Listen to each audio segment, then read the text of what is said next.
Baik, selamat pagi hadirin sekalian.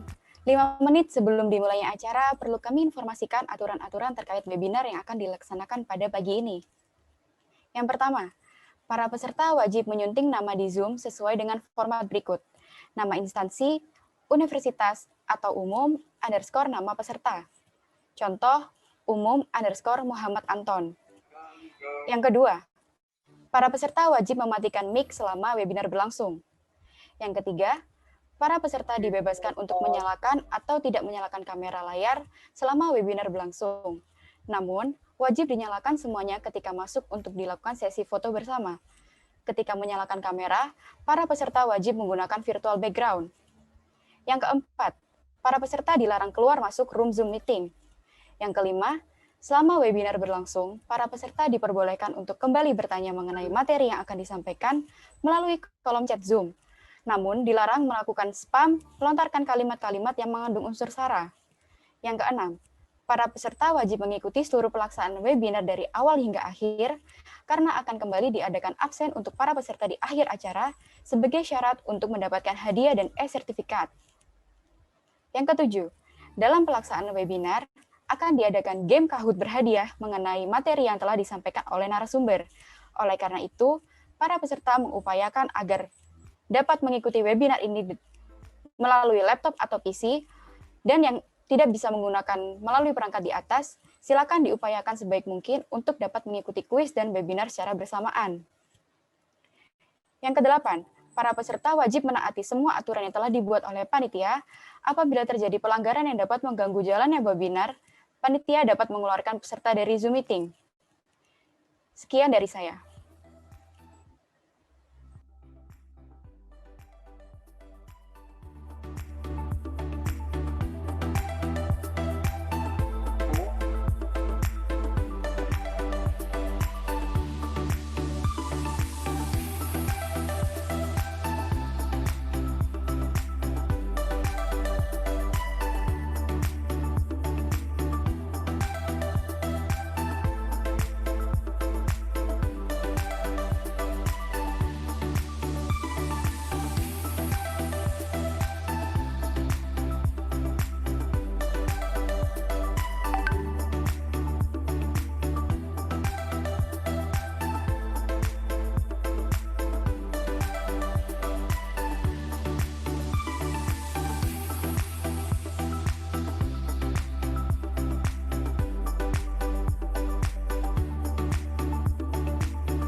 Assalamualaikum warahmatullahi wabarakatuh. Selamat Waalaikumsalam. pagi dan salam sejahtera bagi kita semua.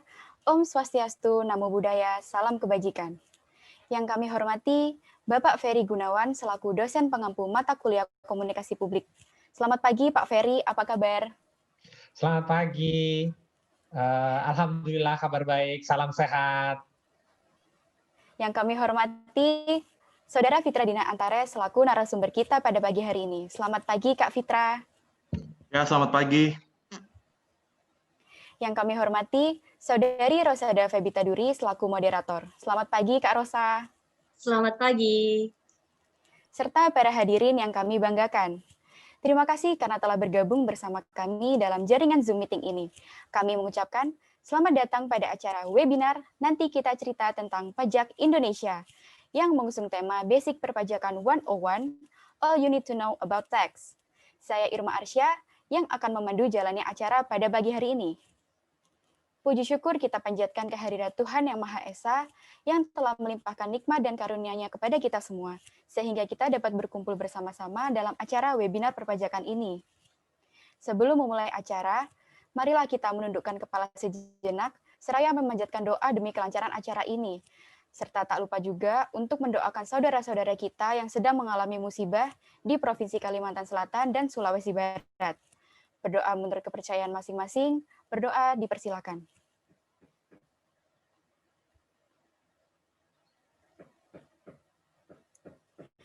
Amin, tiada kata selesai dalam berdoa. Rekan sekalian, izinkan saya untuk membacakan susunan acara pada pagi hari ini. Yang pertama, acara pertama adalah menyanyikan lagu kebangsaan Indonesia Raya. Kemudian dilanjutkan dengan sambutan oleh Pak Ferry Gunawan selaku dosen pengampu mata kuliah komunikasi publik. Acara ketiga akan dilanjutkan dengan sambutan oleh Mutiara Abelia selaku ketua pelaksana. Acara keempat merupakan acara inti kita, yaitu pemaparan yang akan disampaikan oleh narasumber kita. Dan dilanjutkan dengan sesi tanya-jawab. Selanjutnya akan diadakan kuis berhadiah, dan yang terakhir adalah sesi foto bersama, sekaligus diikuti dengan penutupan. Mengawali webinar pagi ini, marilah kita bersama-sama menyanyikan lagu kebangsaan Indonesia Raya. Hadirin dipersilakan mengambil sikap sempurna.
Baik, acara selanjutnya adalah sambutan dari Pak Ferry Gunawan selaku dosen pengampu mata kuliah komunikasi publik.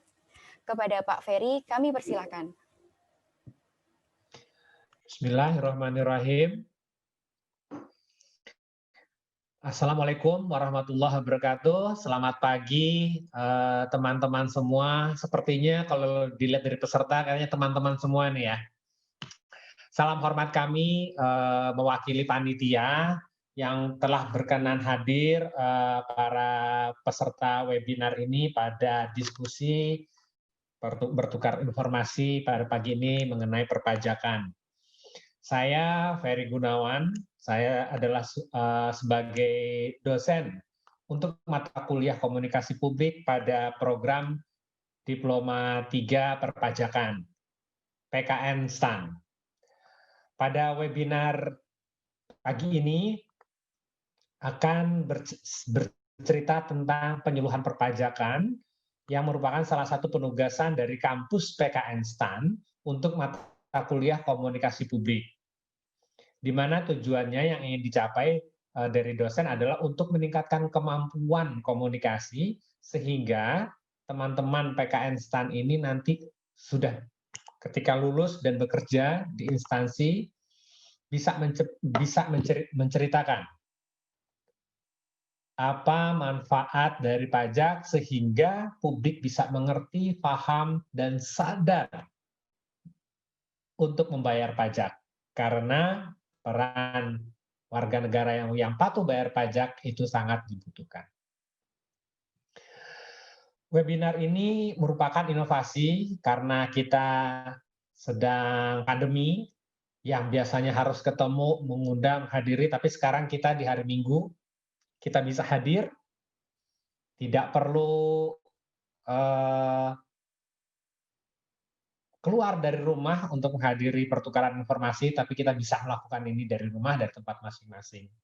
Ini adalah inovasi dan memanfaatkan tren atau kondisi yang sedang terjadi sehingga kita dapat dengan mudah bertemu, mengkomunikasikan informasi, sehingga semua kegiatan yang biasanya berkaitan dengan tatap muka harus kita dapat beradaptasi. Bisa jarak jauh, tapi kita tetap bisa melakukan komunikasi. Ini sangat memudahkan kan ya. Kita juga ingin berperan dalam webinar ini, kita juga ingin berperan di tengah banyaknya acara webinar dengan berbagai macam tema yang menarik. Di sini kita ingin mengajak peserta yang hadir pagi ini untuk berperan aktif, positif dalam menjalankan peran sebagai warga negara yang baik demi terciptanya Indonesia yang maju, yang sejajar dengan negara-negara besar di dunia. Perpajakan, sebagaimana kita ketahui, merupakan salah hal yang begitu menarik.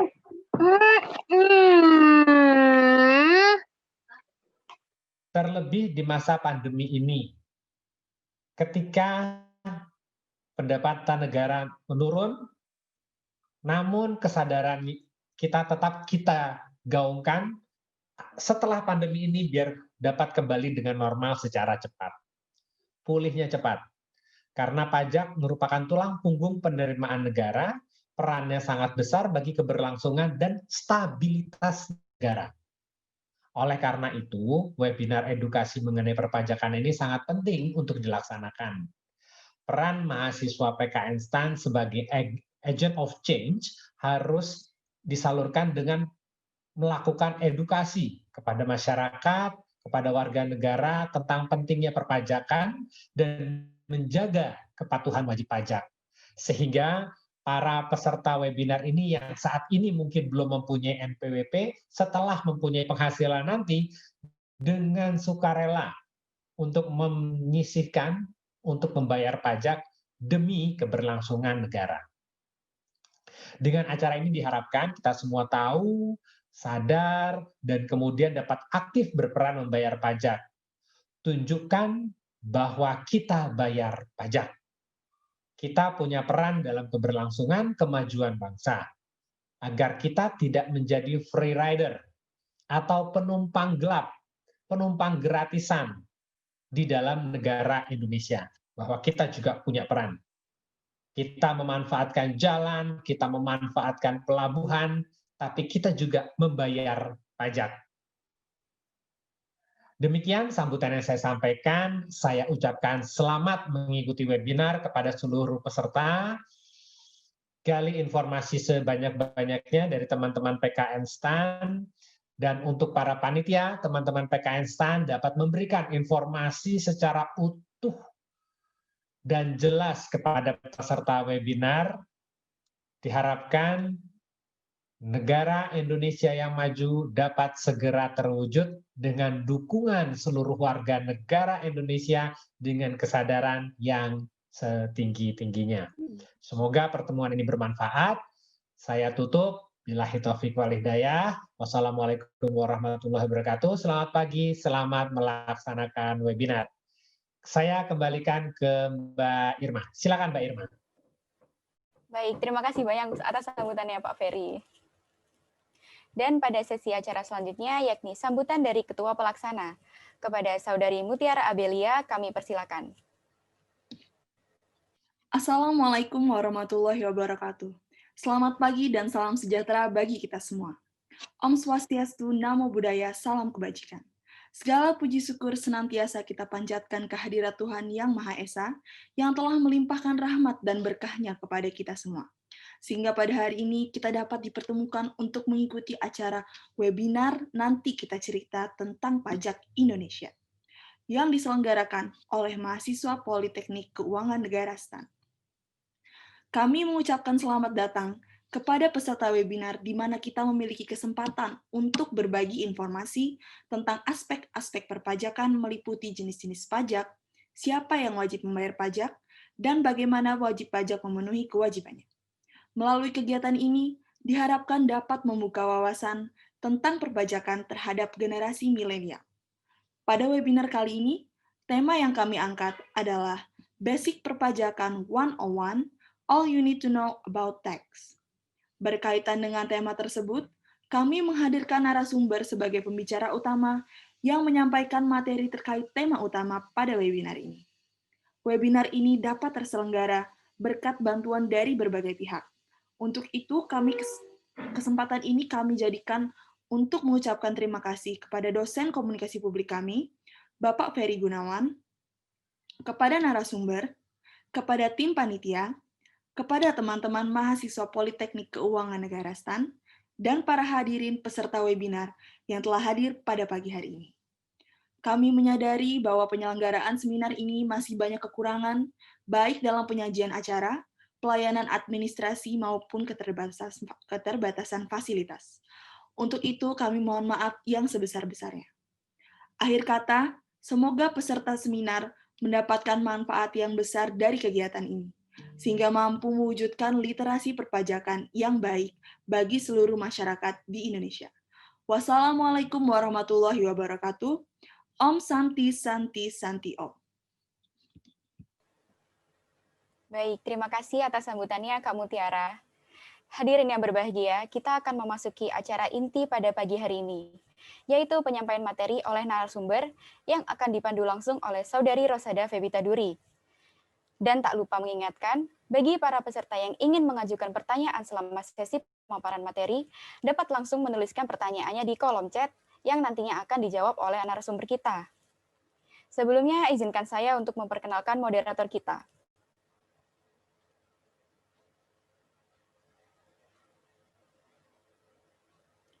Ia adalah Rosada Febita Duri, lahir di Tuban, Jawa Timur, 29 Januari tahun 2000.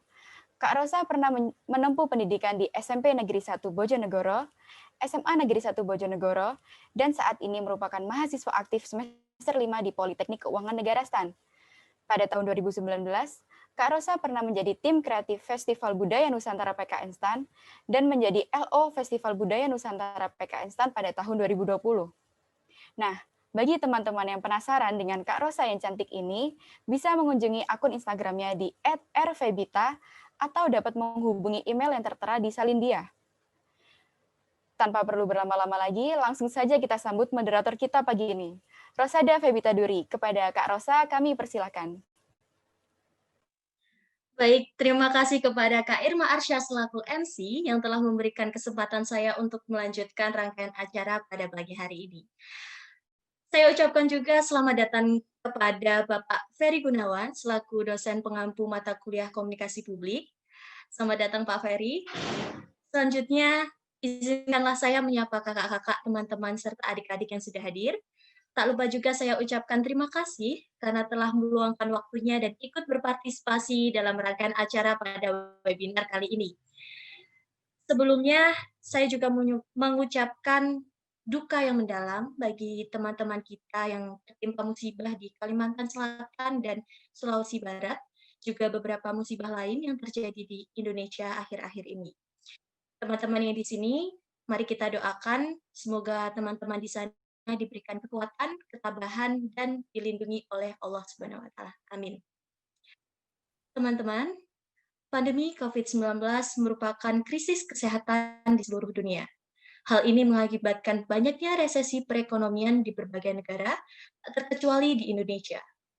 Pajak, sebagai salah satu penyumbang pendapatan terbesar di Indonesia, memiliki peran penting dalam pemulihan ekonomi nasional. Maka dari itu, sebagai generasi milenial, hendaknya kita sama-sama paham secara mendasar tentang perpajakan di negara kita. Tanpa menunggu lebih lama lagi, kita akan membahas lebih lanjut dalam bincang dengan tagline kita hari ini, yaitu nanti kita cerita tentang pajakan oleh narasumber kita. Inilah dia narasumber kita pada pagi hari ini, Kak Fitra Dina Antares.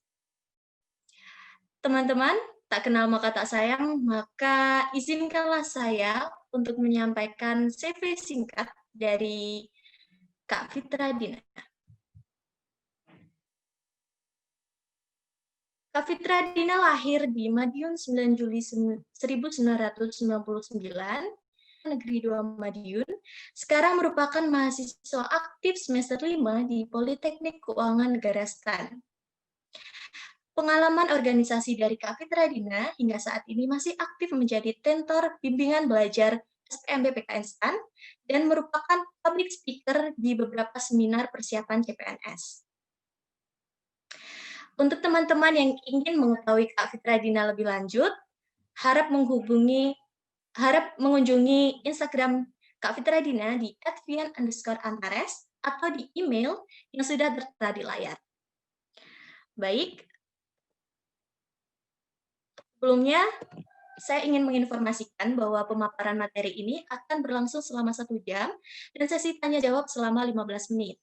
Pertanyaan akan diambil dari G-Form yang sudah teman-teman isi kolom pertanyaannya ketika mendaftar, dan juga beberapa akan saya ambil dari chat Zoom meeting. Baik, langsung saja kita sapa Kak Fitra Dina Antares.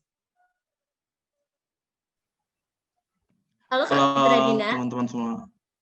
Halo Kak Moderator Rosa. Gimana Kak kabarnya hari ini?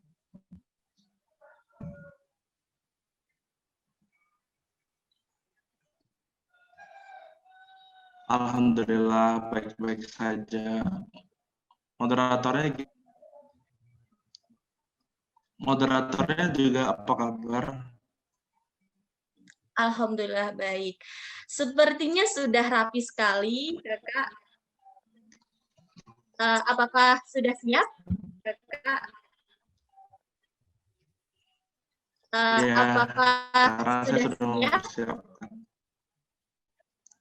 Sudah siap dong, tentu saja.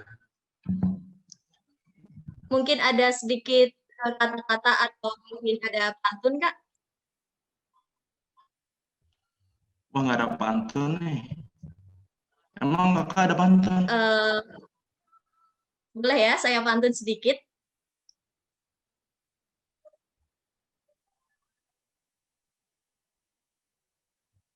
Boleh, boleh. Oke, baik. Makan ikan hiu, makan tomat. Boleh. Ulangi, Kak, mohon maaf. Jadi ketika saya menyampaikan pantun, Kakak bilang cakep gitu ya. Boleh?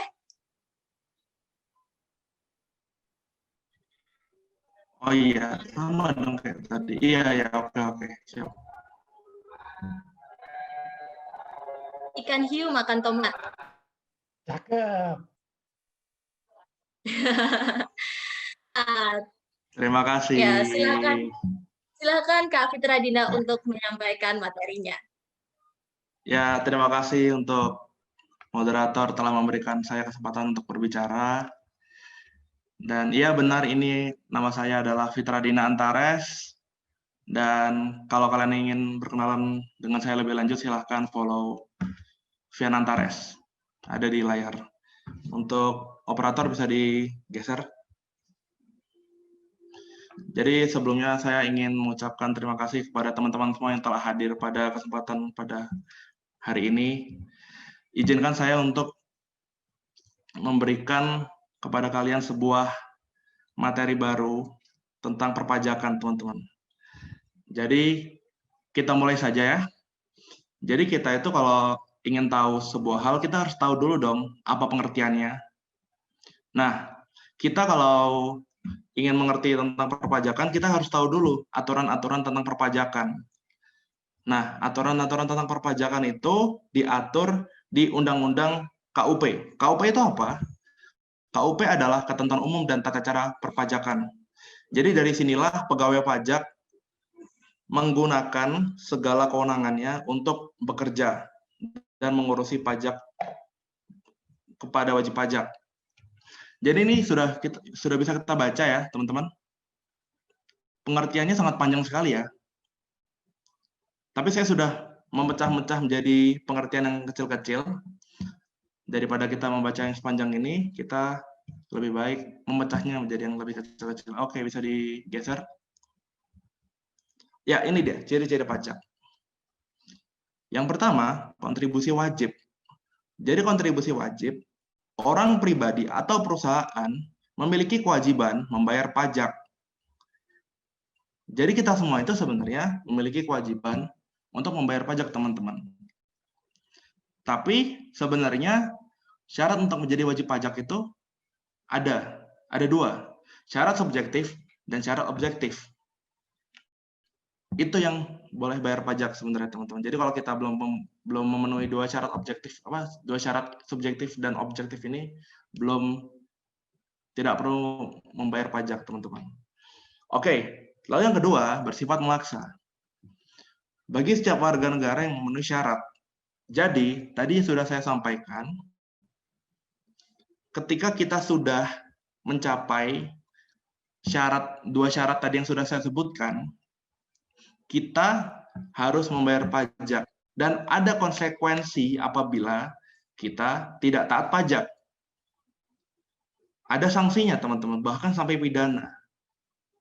Lalu yang ketiga, berdasarkan undang-undang. Kalian sudah tahu belum? Ada pepatah mengatakan no taxation without representation, atau taxation without representation is robbery or tyranny. Apa itu artinya? Jadi perpajakan kalau tidak ada keterwakilan rakyat di situ, itu sama saja seperti kejahatan. Bisa robbery, artinya robbery itu pencuri. Tyranny itu ya intinya kekejaman, teman-teman. Namun selama kita berjalan di negeri ini, kita memiliki DPR, teman-teman, Dewan Perwakilan Rakyat. Itu adalah representasi rakyat Indonesia. Dalam tugasnya, DPR itu bertugas untuk membuat undang-undang bersama pemerintah. Dan keluarlah undang-undang pajak. Jadi kita sudah tidak seperti apa yang dikatakan oleh pepatah tadi, yang katanya no taxation without representation atau taxation without representation is robbery. Kita bukan penjahat, teman-teman. Pajak yang kita pungut itu adalah pajak yang resmi karena sudah ada keterwakilan rakyat di situ. Bisa dilanjutkan? Ya, yang keempat, imbalan tidak langsung. Jadi semua pajak yang sudah masuk ke kas negara akan diolah, teman-teman, oleh pemerintah dan DPR. Lalu terbentuklah APBN, Anggaran Pendapatan dan Belanja Negara. Nah, belanja negaranya itu dibelanjakan untuk berbagai macam hal. Jadi tidak langsung kembali kepada kita, teman-teman. Karena kan kita tahu sendiri, program negara itu banyak sekali. Jadi kita tidak bisa langsung mendapatkan hasilnya. Tapi kerasa, teman-teman, sebenarnya. Mungkin tidak secara langsung, tapi ada. Contoh, mengapa kalian bisa ikut webinar ini? Karena negara aman, teman-teman.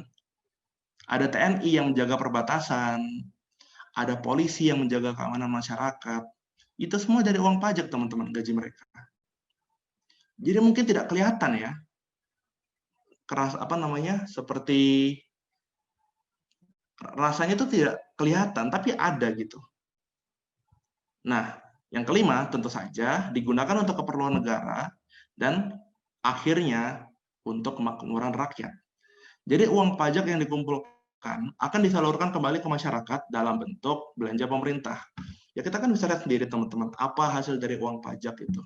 Contohnya, ada desa-desa di Indonesia yang dulunya masih terisolir. Kita ambil contoh aja misalkan Papua yang sekarang masih banyak yang terisolir. Sekarang ada jalan Trans Papua yang membuka hutan-hutan, dan akhirnya mereka semua bisa berkomunikasi dengan dunia luar. Yang kedua, mau contoh lagi? Oke, yang kedua, ada desa-desa yang dulu belum teraliri listrik, sekarang sudah ada listriknya, teman-teman. Itu membuka jalan kepada rakyat untuk lebih sejahtera. Itu adalah ciri-ciri pajak, teman-teman. Bisa digeser lagi slide-nya. Nah, ini dia. Kita bisa lihat ya perbandingan APBN dari tahun 2016 sampai 2021. Itu 5 tahun ya, teman-teman ya. Kita bisa lihat penerimaan perpajakannya. Terus silahkan dibandingkan dengan pendapatan negaranya, teman-teman. Kita bisa lihat penerimaan perpajakan selalu melebihi 80% untuk penerimaan negara. Sedangkan untuk penerimaan negara bukan pajak dan penerimaan hibah itu hanya sekitar 10-20%. Betapa vitalnya membayar pajak. Apabila kita tidak membayar pajak atau tidak taat pajak, akan sangat berbahaya sekali, teman-teman, untuk kelangsungan negeri ini. Karena kita sangat bergantung sekali, teman-teman, pada pajak. Bisa dilanjutkan? Nah, ini dia belanja yang digunakan untuk pemerintah. Jadi, belanja yang dipakai untuk pemerintah itu bisa kita lihat di sini. Nah, ini adalah anggaran untuk tahun 2021, teman-teman. Karena sekarang ada pandemi COVID-19, menyebabkan pertumbuhan ekonomi hancur, menyebabkan daya beli masyarakat menurun, kita harus membangkitkan ekonomi kita kembali, teman-teman. Salah satunya adalah dengan program ekonomi nasional. Jadi, ada pemulihan ekonomi nasional namanya. Jadi, dalam hal ini, pemerintah membagi-bagikan seperti BLT, program keluarga harapan, untuk masyarakat. Niatnya apa? Untuk menaikkan kembali daya beli masyarakat dan menggairahkan pasar di Indonesia, teman-teman. Dan ada juga belanja untuk yang lainnya juga. Ada belanja untuk pertahanan, yaitu untuk TNI, ada ketertiban dan keamanan, itu untuk Polri dan KPK. Ada juga untuk pelayanan umum, ada untuk perlindungan sosial, ada untuk pendidikan, untuk sekolah kita, dan lain-lain. Bisa kita lanjutkan lagi. Nah, apakah cukup pendanaan belanja negara cuma dengan pajak, teman-teman? Ternyata tidak. Pemerintah kita dalam 5 tahun terakhir mengadakan kebijakan ekonomi ekspansif, di mana mendorong anggaran untuk defisit. Jadi anggaran kita itu belanjanya selalu lebih besar daripada pendapatan negara. Kenapa demikian? Karena kebijakan ekspansif dikeluarkan untuk mendorong pertumbuhan ekonomi, akselerasi pembangunan, dan meningkatkan gairah pasar, teman-teman semua. Jadi kita itu melebihkan belanja, intinya untuk menumbuhkan pertumbuhan ekonomi kita, teman-teman. Nah, terus apa efeknya? Ingat ya, pendapatan lebih kecil daripada belanja. Terus ditanggung sama apa dong sisanya? Ya, benar sekali, pembiayaan, atau kalian biasa mengatakannya dengan instrumen utang ya. Nah, kenapa kok harus ngutang, teman-teman semua? Karena kebijakan kita membuat kita harus mengutang, teman-teman. Nah, apakah utang itu salah? Tidak, teman-teman. Jadi, utang Indonesia selama ini dikelola dengan baik oleh tenaga profesional di Kementerian Keuangan di sana dengan prinsip kehati-hatian, profesional, dan perencanaan yang matang, teman-teman. Jadi kita tidak asal ngutang, teman-teman. Kita meminjam dari luar negeri atau kita mengadakan instrumen investasi, SBR, SBN, itu tidak asal-asalan, teman-teman. Semuanya sudah diperhitungkan. Nah, tapi masalahnya, banyak sekali rakyat yang mengeluh. Kok utangnya banyak sekali yang Indonesia ya? Ini sanggup bayar nggak sih? Gini, teman-teman. Kita sudah memiliki tenaga di Kementerian Keuangan yang sangat bagus dalam pengelolaan pembiayaan negara. Kita percaya kepada mereka. Nah, sekarang gini, saya kembalikan lagi kepada rakyat yang banyak mengeluh ini. Ini saya sebenarnya pemerintah tuh selalu menerima masukan dari rakyatnya. Karena kan memang rakyat kan kedaulatan tinggi di mata negara kan, teman-teman. Nah, tapi mending mana, teman-teman? Utang tinggi atau pajak tinggi? Apalagi di masa pandemi seperti ini. Ketika ekonomi sedang turun, pajak malah ditinggikan. Apakah tidak semakin mencekik, teman-teman? Negara lain pun melakukan hal yang sama, teman-teman semua. Mereka semua juga utang. Tidak ada pilihan lagi, teman-teman semua. Pandemi ini cukup menghancurkan seluruh kegiatan global, termasuk Indonesia juga, teman-teman semua. Jadi, dalam hal ini, suka tidak suka, kita mengadakan utang, teman-teman. Nah, apakah utang kita sudah melebihi batas, teman-teman semua? Apakah sudah tidak wajar? Ternyata belum. Kita tuh masih diambang yang aman. Undang-undang mengatakan, utang kita itu tidak boleh melebihi 65% dari rasio PDB. Dan sekarang range-nya masih di bawah 40%, teman-teman. Bukan berarti kita nanti karena belum sampai batas 65% ini, terus ya udah terusin aja naikin sampai 65%. Enggak juga, teman-teman. Makanya itu tadi kenapa kita bekerja dengan profesional. Karena kita tahu apa yang terbaik buat negara ini. Jadi, pilih yang mana? Mau pajak tinggi atau utang tinggi? Tidak ada pilihan, teman-teman. Kita harus utang tinggi. Yang penting, kita yakin kita bisa membayarnya. Bagaimana caranya membayarnya? Taatlah pajak. Oke, bisa dilanjutkan. Fungsi pajak. Yang pertama, budgeter. Sebagai sumber dana bagi pemerintah. Jadi sebagai sumber pendapatan negara, pajak berfungsi untuk membiayai pengeluaran-pengeluaran negara. Untuk menjalankan tugas-tugas rutin negara dan melaksanakan pembangunan, negara membutuhkan biaya. Biaya ini dapat diperoleh dari penerimaan pajak. Yang kedua, reguleran. Membagi rata pendapatan masyarakat. Ini mohon maaf ini. Ini sebenarnya yang membagi rata pendapatan masyarakat ada di redistribusi, teman-teman. Jadi sebenarnya reguleran itu alat untuk melaksanakan kebijakan pemerintah di bidang ekonomi. Mohon maaf, teman-teman, PPT-nya sepertinya belum diedit nih. Contohnya dalam rangka menggiring penanaman modal, baik dalam negeri maupun luar negeri, diberikan berbagai macam fasilitas keringanan pajak. Jadi, kalau kita ingin membangkitkan ekonomi, kita bisa meringankan pajak, teman-teman. Dengan cara menurunkan tarif pajak penghasilan untuk badan, untuk perusahaan, agar investor dari luar negeri tertarik untuk berinvestasi di Indonesia. Efeknya apa? Dapat menambah lapangan pekerjaan. Tapi bisa juga dinaikkan lagi, teman-teman. Contohnya apa? Ketika barang dari luar negeri masuk ke Indonesia, apalagi kalau barangnya ternyata lebih murah, teman-teman, itu bisa menghancurkan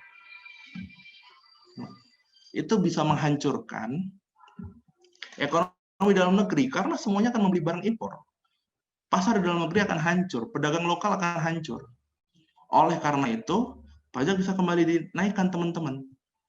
Dengan cara misalkan dinaikkan biaya masuknya, kita terapkan PPN ketika barang itu masuk ke bea cukai, dan sebagainya. Jadi, fungsi pajak yang kedua sebagai reguleran. Yang ketiga, redistribusi. Membagi rata pendapatan masyarakat. Pajak yang sudah dipungut oleh negara akan digunakan untuk membiayai semua kepentingan umum, termasuk juga untuk membiayai pembangunan negara, sehingga dapat membuka kesempatan kerja yang pada akhirnya dapat meningkatkan pendapatan masyarakat. Yang terakhir, yang keempat, stabilisasi. Dengan adanya pajak, pemerintah memiliki dana untuk menjalankan kebijakan yang berhubungan dengan stabilitas harga, sehingga inflasi dapat dikendalikan. Hal ini bisa dilakukan antara lain dengan cara mengatur peredaran uang di masyarakat, pemungutan pajak, penggunaan pajak yang efektif dan efisien. Bisa dilanjutkan? Ya, ini dia ada. Jadi pajak itu terbagi menjadi dua jenis. Ini berdasarkan instansi pemungutnya, teman-teman. Yang pertama pajak pusat. Ini yang memungut adalah pemerintah pusat, teman-teman. Yang pertama ada pajak penghasilan, ini yang sangat terkenal. Ada pajak pertambahan nilai, yang biasa disebut PPN. Ada bea materai, ada PBB P3L. PBB P3L itu adalah pajak bumi dan bangunan untuk sektor perhutanan, perkebunan, pertambangan, dan migas, dan sektor lainnya. Lalu ada PPNBM. PPNBM itu pajak penjualan atas barang mewah. Terus ada juga nih pajak daerah nih. Nah, pajak daerah pun dibagi menjadi dua, teman-teman. Ada yang kewenangannya dipungut oleh provinsi, ada juga yang dipungut oleh kabupaten kota. Yang dipungut oleh provinsi adalah pajak kendaraan bermotor, pajak rokok, pajak air permukaan. Ini sebenarnya masih ada dua lagi, ada bea balik nama kendaraan bermotor, ada pajak bahan bakar kendaraan bermotor juga, teman-teman. Untuk yang kabupaten kota, ada pajak hotel, pajak restoran, pajak hiburan, pajak burung walet, dan sebagainya. Kalau untuk pajak kabupaten kota tuh agak banyak, teman-teman. Tapi kita fokus aja kepada yang pajak pusat. Bisa dilanjutkan? Nah, berdasarkan sifatnya. Ada pajak langsung, ada pajak tidak langsung. Apa itu pajak tidak langsung? Apa itu pajak langsung?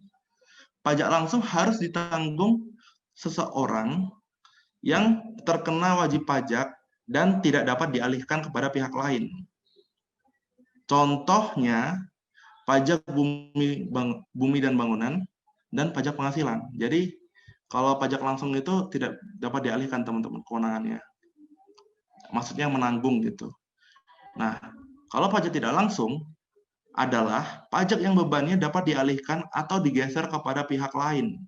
Dengan kata lain, pembayarannya dapat diwakilkan kepada pihak lain. Contohnya PPN. Contoh kalau kita lihat di Indomaret gitu ya, itu kan kalau di struknya ada tertera PPN gitu. Nah, itu PPN-nya itu sebenarnya kita yang bayar, teman-teman. Nanti oleh Indomaret itu disalurkan ke negara. Lanjut, jenis pajak yang kedua, yang ketiga, berdasarkan subjek dan objeknya, ada namanya pajak objektif. Pajak objektif ini pajak yang dikenakan atas objeknya, tidak memandang siapa yang beli. Contoh PPN juga. Jadi, berapapun pendapatan kamu, kalau kamu beli barang dan terkena PPN, mereka tidak pernah memandang siapa kamu gitu. Jadi, yang dipandang tuh objeknya, apakah dia kena PPN atau tidak.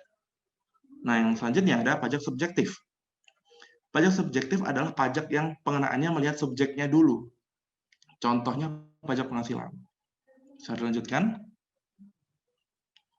Ini adalah hak wajib pajak, teman-teman semua. Jadi, wajib pajak itu juga punya hak, teman-teman. Yang pertama, hak untuk mendapatkan informasi, dibantu dan didengar. Yang kedua, kesesuaian. Hak untuk membayar pajak tidak lebih dari jumlah yang seharusnya. Yang ketiga, jaminan kepastian terkait interpretasi atas regulasi dan kepastian waktu proses bisnis. Yang keempat, kerahasiaan. Hak atas perlindungan kerahasiaan segala informasi. Jadi kalau kalian bayar pajak, oleh Dirjen Pajak itu tidak akan dibongkar rahasia perusahaan kalian ke publik karena dijaga oleh Dirjen Pajak. Bisa dilanjutkan? Kewajiban wajib pajak yang selanjutnya, yang pertama, mendaftarkan diri. Mendaftarkan diri itu maksudnya mendaftarkan diri apa sih? Mendaftarkan NPWP, teman-teman semua. Jadi wajib pajak yang sudah memenuhi syarat subjektif dan objektif wajib mendaftarkan diri ke KPP dan atau KP2KP terdekat. Yang kedua, kejujuran dan terbuka. Wajib pajak wajib kooperatif dalam memberikan data yang akurat, teman-teman semua. Jadi jangan ada yang ditutup-tutupi, jangan ada yang tidak dilampirkan, jangan ada yang dipalsukan. Itu. Yang ketiga, dokumentasi. Wajib pajak wajib menyimpan catatan mengenai kewajiban perpajakannya. Karena untuk keperluan pemeriksaan di suatu hari nanti ketika Dirjen Pajak membutuhkan tambahan data. Yang keempat, tepat waktu. Wajib pajak wajib membayar pajak tepat waktu. Bisa lanjutkan?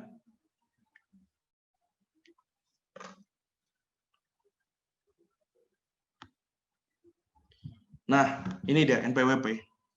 NPWP ini kita pakai untuk bayar pajak tentunya teman-teman ya. Tapi NPWP itu apa sih?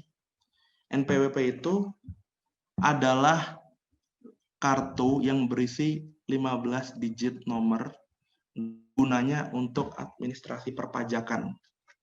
Gunanya NPWP itu apa aja sih?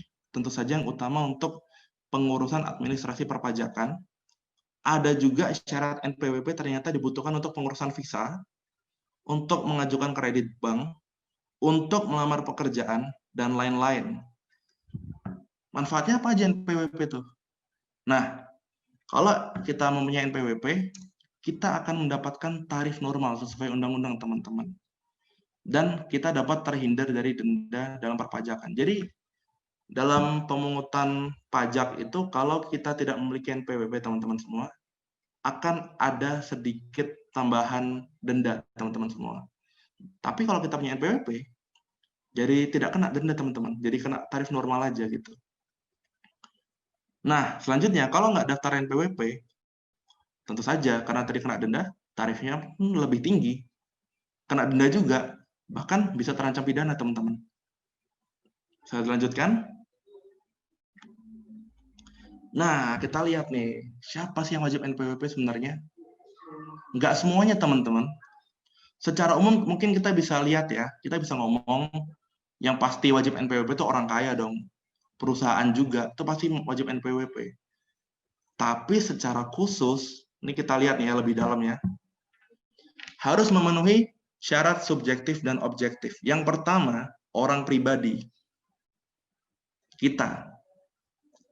Jadi saya ini sebenarnya secara subjektif wajib bayar pajak, wajib punya NPWP.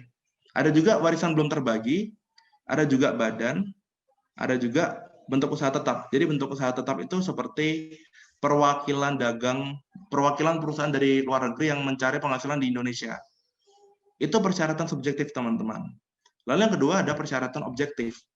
Memiliki penghasilan atau tambahan kemampuan ekonomis dalam bentuk apapun. Jadi kalau Anda orang pribadi dan sudah memiliki penghasilan, jangan lupa mengurus NPWP. Gitu, teman-teman, kira-kira. Tapi kita tuh punya NPWP, belum tentu dipotong pajak juga, teman-teman. Misalkan untuk aturan sekarang, kalau kalian menjadi karyawan yang memiliki gaji per tahun di bawah 4,5 juta, per bulan di bawah 4,5 juta, karena tidak akan dipotong pajak, teman-teman. Kalau di atasnya baru dipotong pajak. Tapi sebenarnya nggak semuanya harus menunggu seperti itu. Misalkan kalian menjalankan usaha atau pekerjaan bebas, dalam artian mungkin kalian adalah pekerja seni, atau mungkin kalian adalah seorang presenter, atau mungkin kalian seorang public speaker. Kalian tidak perlu menunggu 4,5 juta per bulan dulu untuk dipotong NPWP, untuk dipotong pajaknya. Kalian bisa dipotong pajak setelah kalian menerima honor. Seperti itu, teman-teman, kira-kira. Saya lanjutkan. Nah, sistem pemungutan pajak. Ada yang pertama, official assessment. Fiskus atau pegawai pajak memiliki wewenang untuk menentukan besarnya pajak terutang. Contohnya apa? PBB. Ada juga selanjutnya kalau di pajak daerah tuh pajak kendaraan bermotor. Ada juga bea balik nama kendaraan bermotor, tuh termasuk official assessment, teman-teman. Lalu yang kedua, self assessment. Ini kebalikannya dari official assessment. Wajib pajak menghitung sendiri besarnya pajak yang terutang. Jadi kita nih yang menentukan berapa pajak terutangnya, makanya kenapa ada disebut kata-kata SPT, teman-teman. Karena kita dulu yang ngitung nih. Yang ngitung berapa, misalkan kita punya usaha, kita punya perusahaan nih, kita sudah setahun menjalankan usaha, tahun depan kita harus bayar pajak. Itu kita hitung sendiri, teman-teman, laporan keuangannya, sampai ketemu berapa pajak yang terutang, baru kita lampirkan ke negara. Contohnya apa? Pajak penghasilan sama pajak pertambahan nilai. Nah, yang ketiga nih, withholding system. Ada pihak ketiga menentukan besarnya pajak terutang. Jadi begini, teman-teman. Pajak itu tidak harus menunggu tahun depan baru kita bayar. Dalam perjalanannya, kita pun bisa membayar di tengah-tengah tahun. Contoh, misalkan ini saya kasih tahu contohnya ya. Sebagai pegawai yang memiliki gaji di atas 5 juta, oleh bendahara kantor kalian, akan langsung dipotong gaji kalian, teman-teman. Jadi bukan kalian yang menyetorkan ke negara, tapi orang lain, bendahara kantor kalian yang menyetorkan pada negara. Itu contoh paling mudah. Yang kedua, misalkan kalian usaha, bekerja sama dengan pemerintah daerah atau pemerintah pusat atau instansi pemerintah intinya. Kalau kalian terlibat transaksi, kalau perusahaan Anda menjual barang ke bendahara pemerintah di atas 2 juta, kalian akan dipungut pajak sebesar 1,5%. Kalau punya NPWP, kalau tidak punya NPWP, karena denda 100% tambahan. Nah, itu dia adalah contoh withholding system, teman-teman. Jadi intinya, pajak kita tuh diambil duluan, teman-teman. Dibayarkan dulu kepada orang, diambil dulu oleh orang lain, terus sama orang lain ini dibayarkan ke negara, dilaporkan ke negara gitu, teman-teman. Kayak gitu kira-kira. Nah, tapi yang udah diambil ini, terus gimana di akhir tahun, ketika tahun depan kita mau lapor pajak, kita dikasih namanya surat bukti potong atau bukti pungut. Itu nanti akan menjadi sebuah dokumen di mana kita pernah dipotong sebelumnya. Jadi nanti kewajiban pajak di akhir ketika kita membayar di tahun selanjutnya itu sudah berkurang, teman-teman. Bisa dilanjutkan? Nah, kita mulai dulu dari pajak penghasilan ini yang sangat terkenal ya, tentu saja. Apa itu pajak penghasilan? Pajak penghasilan adalah pajak atas pertambahan kemampuan ekonomis yang diterima oleh subjek pajak. Jadi, semua tambahan kemampuan ekonomis alias penghasilan dalam bentuk apapun itu adalah objek pajak. Tidak semua, tapi itu ada salah satu yang termasuk wajib bayar pajak penghasilan, teman-teman. Nah, ini ada pertanyaan, apakah orang luar negeri juga kena? Tentu saja, kalau orang luar negeri bekerja dari luar negeri ke Indonesia, mereka akan kena pajak yang tarifnya diatur pada pasal 26 Undang-Undang Pajak Penghasilan, teman-teman. Namun mereka juga bisa jadi subjek pajak dalam negeri, teman-teman, kalau mereka memenuhi syarat tertentu. Nah, apakah ada pengecualian? Ada dong. Jadi ada objek pajak yang dikecualikan dari ada objek pajak yang tidak dikenakan pajak penghasilan. Contohnya penghasilan yang diterima oleh Badan Amil Zakat. Itu perusahaannya kan terima penghasilan nih dari para umat muslim yang melaksanakan kewajibannya. Itu kan menjadi penghasilan tuh, karena kan ada uang masuk. Itu kan termasuk tambahan kemampuan ekonomis. Tapi mereka dikecualikan dari kewajiban membayar pajak. Ada juga yang selanjutnya klaim asuransi, bisa jadi klaim asuransi jiwa atau kecelakaan, itu juga tidak kena pajak. Beasiswa, hibah tertentu ya ini, dan lain-lain. Selanjutnya, apakah uang saku untuk anak juga dikenakan pajak, teman-teman? Enggak, karena dikecualikan dari objek pajak. Itu sama seperti hibah dari orang tua, itu tidak kena pajak, teman-teman.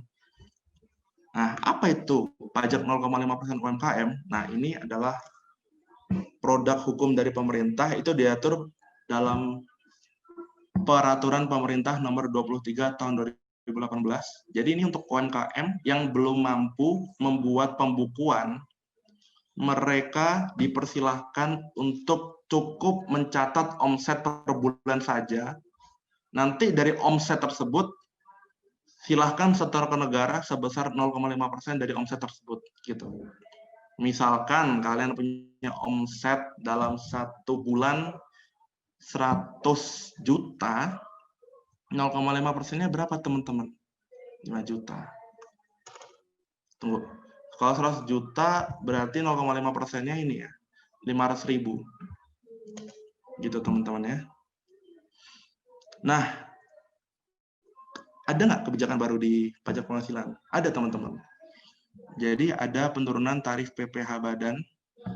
Karena apa? Karena negara Indonesia ternyata di kawasan Asia Tenggara itu cukup tinggi tarif pajak penghasilan untuk perusahaan, dan kita turunkan juga tujuannya untuk menarik investor dari luar negeri, teman-teman. Jadi agar mereka mau berinvestasi di Indonesia gitu.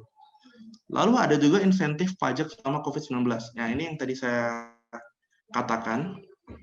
Kan ketika COVID-19 ini kan semuanya kan kesulitan. Ada yang usahanya berhenti, ada yang pegawai-pegawai dikeluarkan, ada yang tiba-tiba pendapatan hidupnya membengkak karena di rumah aja, karena tidak mendapatkan penghasilan. Jadi intinya dalam keadaan sulit ini, pemerintah memberikan insentif pajak. Contoh-contohnya, ada pembebasan pajak yang 0,5% tadi itu dibebaskan selama selama pandemi COVID ini, setidaknya dari bulan Maret sampai Desember itu dibebaskan. Ada juga PPh 21. PPh 21 itu adalah pajak untuk yang dipotong dari pegawai. Nah, itu untuk beberapa perusahaan tertentu tidak dipotong pajak, jadi mereka mendapatkan uang utuh dan lain-lain, teman-teman. Nah, terus ada juga kebijakan baru tax holiday. Tax holiday itu fasilitas pajak yang berlaku untuk perusahaan tertentu yang baru berdiri, yang diberikan kebebasan pembayaran pajak penghasilan badan dalam periode tertentu, teman-teman. Tujuannya apa? Untuk menarik investor dan menambah lapangan pekerjaan. Bisa dilanjut? Bisa dilanjut, teman-teman? Oke, ini bisa dilanjut ya. Oke. Ada pajak pertambahan nilai. Apa itu? Pajak atas pertambahan nilai suatu BKP atau JKP atau BKPTB yang dikonsumsi dalam daerah pabean. BKP itu apa sih? BKP itu barang kena pajak. JKP itu jasa kena pajak. BKPTB barang kena pajak tidak berwujud. Jadi semua barang-barang tersebut yang kena pajak itu kalau dikonsumsi dalam daerah pabean itu kena PPN. Ada nggak sih yang nggak kena PPN? Ada juga. Seperti bahan kebutuhan pokok. Jadi seperti bahan kebutuhan pokok itu seperti beras, seperti sembako itu tidak dipungut PPN, teman-teman. F&B itu maksudnya adalah makanan dan minuman di restoran. Nah, ini banyak yang salah tangkap nih. 10% yang kalian bayarkan ke restoran itu bukan PPN, teman-teman. Ini banyak yang salah kaprah. Itu sebenarnya pajak restoran. Itu nanti larinya ke pemerintah daerah. Kayak gitu, teman-teman. Jadi bukan PPN ya. Terus ada juga jasa-jasa tertentu dan lain-lain. Nah, kalau BKP atau JKP dibeli untuk dibawa ke luar negeri, gimana? Kan tadi penjelasannya kalau dikonsumsi di dalam daerah pabean baru kena. Nah, kalau beli untuk dibawa ke luar negeri, itu dapat mengajukan restitusi PPN di pelabuhan, tempat kalian akan meninggalkan Indonesia. Pelabuhan itu bisa berarti bandara atau pelabuhan laut. Nanti di situ biasanya ada pegawai pajak yang mengurus restitusi, guys. Oke, ada juga yang selanjutnya, apakah tarif PPN hanya 10%, teman-teman? Enggak. Jadi di Undang-Undang PPN itu sebenarnya tidak mutlak 10%. PPN itu dapat ditetapkan serendah-rendahnya 5% atau setinggi-tingginya 15% dan diatur melalui peraturan pemerintah. Contohnya PPN tembakau itu 9,1%, teman-teman, bukan 10%. Selanjutnya, mengapa ada kawasan yang bebas PPN? Jadi gini, teman-teman, ternyata di Indonesia itu ada kawasan bebas PPN. Tidak semua kawasan di Indonesia tuh dipungut PPN, teman-teman. Mengapa demikian?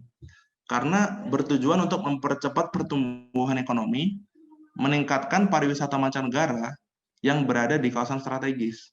Contohnya, kita ambil contoh nih, Batam, Tanjung Pinang, ada Tanjung Balai Karimun juga, ada Sabang. Itu kan dekat dengan perairan internasional.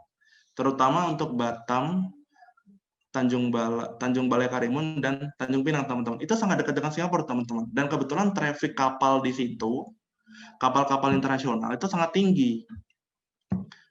Apalagi tetangganya Singapura. Nah, kalau kita tidak membentuk sebuah aturan yang merelaksasi perpajakan, orang tidak akan mau main ke Indonesia. Mereka tidak akan mau main ke Batam.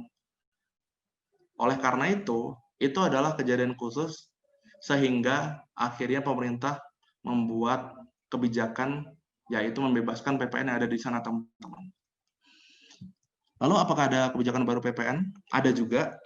Contohnya insentif PPN pada saat COVID-19 ini biasanya insentif untuk barang-barang untuk menunjang fasilitas kesehatan untuk mengurusi COVID-19, teman-teman. Ini sama nih kayak tadi yang sudah saya sebutkan. Fungsi pajak itu kan ada regulernya. Reguler itu contohnya tadi, ini kan impor barang nih dari luar negeri nih. Kalau misalkan barang masuk ke dalam negeri dan ternyata memiliki potensi untuk menghancurkan perekonomian dalam negeri, itu dipajakin. Jadi biar harganya sama kayak di pasaran.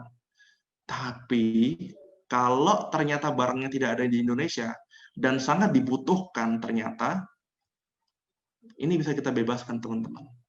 Jadi biar tidak mahal gitu. Terus ada juga nih PPN PMSE. Nah, ini yang sangat terbaru nih, banyak yang nanya juga kan. Kenapa Spotify bayar PPN? Kenapa ini kena PPN? Kenapa Netflix kena PPN? Jadi gini, teman-teman. Sebenarnya dari dulu kita pun sudah mengatur, teman-teman semua. Di Undang-Undang PPN itu telah diatur sebenarnya barang kena pajak tidak berwujud yang dimanfaatkan di dalam pabean yang berasal dari luar pabean atau jasa kena pajak dari luar pabean yang dimanfaatkan di dalam daerah pabean itu kena PPN. Tapi kondisi tahun 2009 dulu tidak sama seperti sekarang. Dulu itu asumsinya adalah paten. Paten itu kan tidak kelihatan, teman-teman, tapi kan itu termasuk aset. Nah, itu mudah sekali dilacak oleh DJP, oleh Dirjen Pajak. Jadi mungkin perpajakannya masih bisa tercover lah ya. Nah, yang terbaru-baru ini ternyata semuanya sangat digital, teman-teman. Ada barang masuk, kita beli barang itu sama-sama BKPTB, tapi nggak dipungut PPN, teman-teman. Kalau di aturan seharusnya kita sendiri yang wajib membayarkan PPN ke kas negara, tapi apa efektif yang seperti itu? Tidak, teman-teman. Jadi yang seharusnya barang-barang itu masuk kena PPN, jadi nggak kena PPN. Akhirnya keluar Undang-Undang tahun 2020 yang mengurusi tentang COVID-19 itu, yang undang-undang yang mengurusi tentang stabilitas ekonomi negara tuh mengatur juga bahwa PPN PMSE sekarang dibentuk. Yang ditunjuk untuk menjadi pemungut PPN adalah perusahaan asing. Jadi kayak gitu, teman-teman. Nah, yang selanjutnya ini ada batu bara. Sekarang dipungut PPN, teman-teman. Dulu tuh tidak dipungut PPN, teman-teman. Sekarang batu bara dipungut PPN. Bisa dilanjut. Ini ada namanya pajak penjualan atas barang mewah. Apa itu? Tentu saja pajak atas penjualan BKP mewah. Nah, BKP mewah itu apa aja sih? Sebenarnya maknanya sangat subjektif ya. Tapi pemerintah juga sudah memberikan aturan apa-apa saja yang dianggap mewah, itu ada, teman-teman. Nah, dulu tuh sempat ada tahun tahun dulu ya, kan kita masih bisa menganggap mewah kayak seperti kipas angin, AC. Itu zaman dulu mewah, teman-teman. Itu dulu kena PPNBM. Sekarang sudah tidak, karena itu sudah umum gitu. Itu sudah jadi barang yang sangat umum. Kalau dia masih mewah, dulu kena gitu. Nah, itu salah satu contoh subjektifnya yang sudah dirumuskan oleh pemerintah, disebutkan mana-mana yang mewah dan sudah tidak mewah. Itu disebutkan. Terus, nah, kan tadi kan kita ngomongin nih, pajak penghasilan wajib. Ternyata ada yang tidak wajib juga. PPN juga begitu. Apakah PPNBM juga ada yang tidak kena? Ada, teman-teman, ternyata. Contohnya adalah BKP yang diserahkan kepada badan internasional.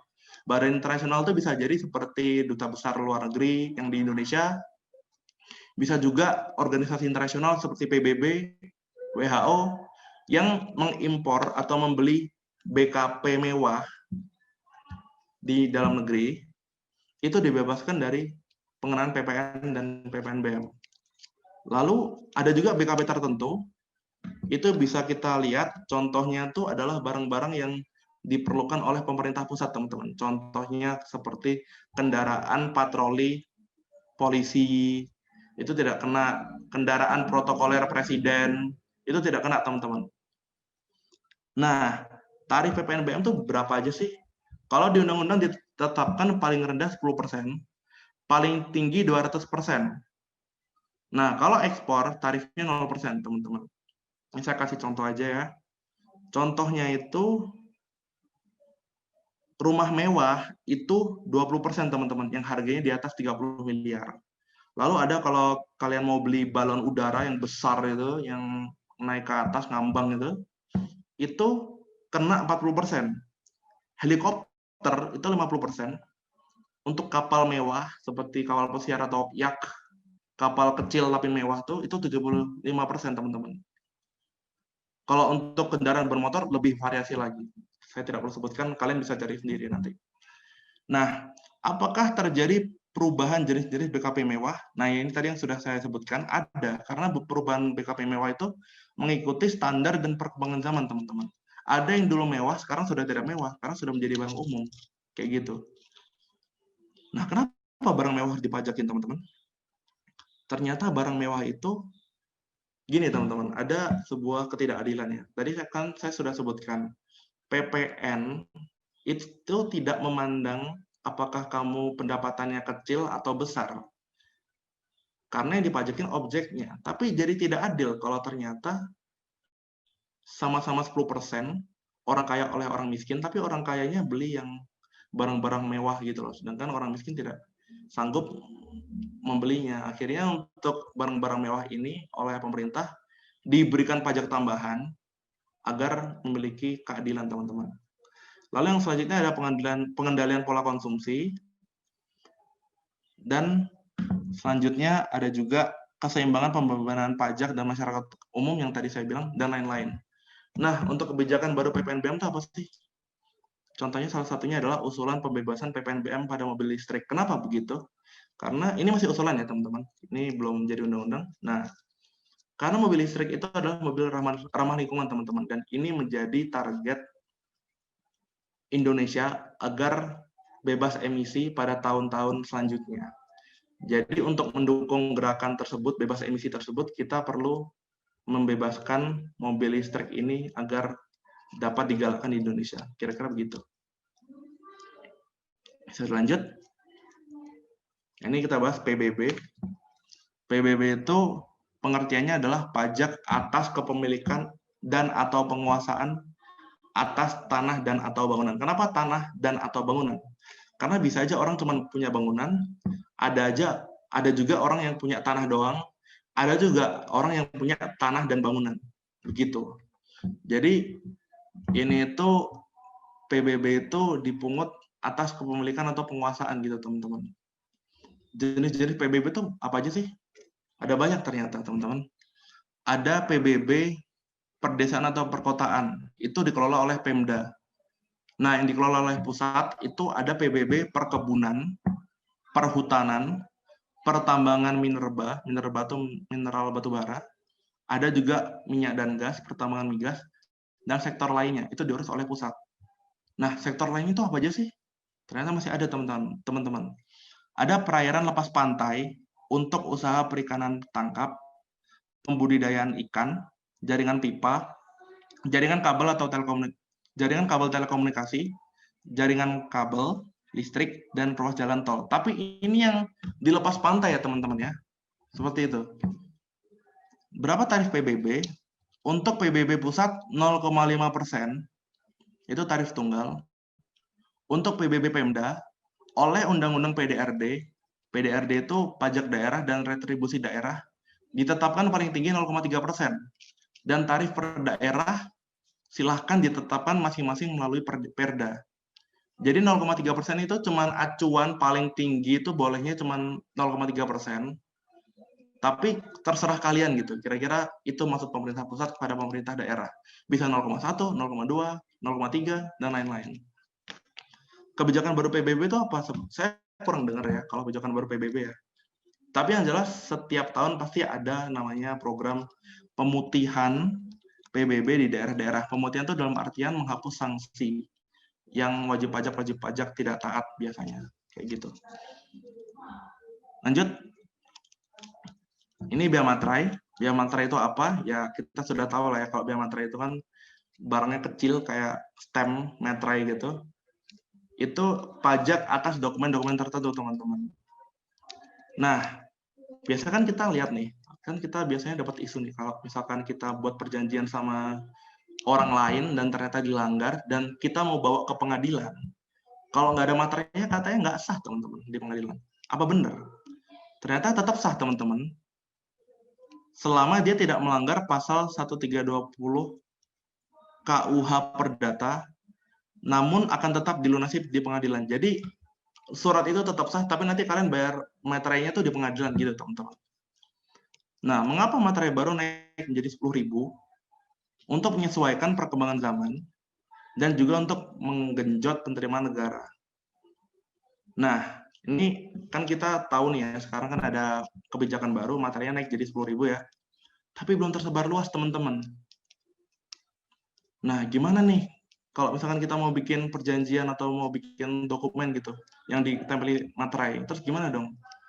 Nah, kita tuh ternyata boleh tetap menggunakan materai versi lama, tapi dengan nilai total materai tempelnya sebesar 9.000. Ini ada contohnya. Bisa digeser? Nah, ini dia. Jadi, materai tempel yang digunakan untuk melakukan pembayaran bea materai dapat digunakan dengan nilai total materai tempel paling sedikit 9.000. Bisa gabungan 6.000 dengan 3.000 sebelahan. Atau 3.000, 3.000, 3.000 bersebelahan juga. Atau 6.000, 6.000. Itu nggak apa-apa, teman-teman. Atau mungkin kalian pengen nempelin materai total sampai 1 juta ya. Kalian tempelin di satu kertas tuh sampai nggak kelihatan bacaannya mungkin. Itu nggak apa-apa juga. Tapi terserah kalian. Karena kan aturannya kan paling kecil 9.000. Kalau mau kalian tempelin sampai 2 juta, 3 juta, kalian tempelin kertas kalian penuh dengan materai, nggak apa-apa. Oke, bisa lanjut lagi. Nah, ini kita sudah sampai di akhir. Jadi intinya gini, teman-teman. Kita tuh sekarang sedang berada di masa-masa yang sangat sensitif. Sebenarnya untuk membahas pajak itu sangat sensitif ya, teman-teman ya. Tapi mau bagaimana lagi, tanpa pajak pun kita juga tidak akan bisa hidup, negara ini akan bubar kalau kita tidak memberikan pemasukan kepada negara. Jadi kalau kalian selama ini sering menuntut kepada negara, apa yang telah negara berikan kepada kamu? Coba tanya dulu kepada diri kalian sendiri. Apa sih yang sudah kalian beri kepada negara? Apakah kalian sudah taat pajak? Apakah kalian sudah melakukan hal yang sangat patriotik di mata negara? Saya kira tidak perlu. Kita tidak perlu berperang-perang lagi. Kita tidak perlu menunjukkan hal apapun yang mengesankan tapi membutuhkan perjuangan tinggi. Kita cukup taat pajak aja, teman-teman. Itu sudah termasuk bentuk kepedulian kita dan bela negara kita kepada negara. Oke, ini ada tulisannya. Kamu saja bisa menuntut orang lain untuk peka akan rasamu, tapi mengapa kamu acuh terhadap negeri yang menuntut pajak atas dirimu? Oh, ini quotes ya dari yang pembuat PPT ya. Oke, jadi sekian teman-teman. Saya harap kalian semua dapat mencerna apa yang saya katakan.